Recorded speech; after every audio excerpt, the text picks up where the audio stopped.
আপনার স্ত্রীকে ভালোবাসুন, কারণ স্ত্রী হচ্ছে আপনার যৌবনকালের বিশ্বস্ত প্রেমিকা।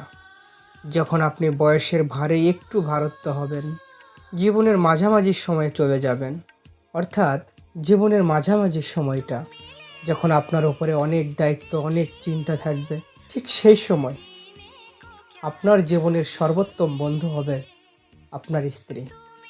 আর জীবনের শেষ ভাগ, যখন আপনি একজনের সাপোর্ট ছাড়া চলতে পারবেন না, নড়তে পারবেন না, একজন সেবিকার সেবা আপনার জন্য আবশ্যক হয়ে দাঁড়াবে, ঠিক সেই সময়, অর্থাৎ আপনার জীবনের শেষ ভাগে, আপনার জীবনের শেষ বয়সে আপনার জন্য নিঃস্বার্থ সেবিকা হবে আপনার স্ত্রী। তাই স্ত্রীকে যথাযথ মর্যাদা দিন, পরিপূর্ণভাবে ভালোবাসুন। জীবনটা সুন্দর হবে আপনার।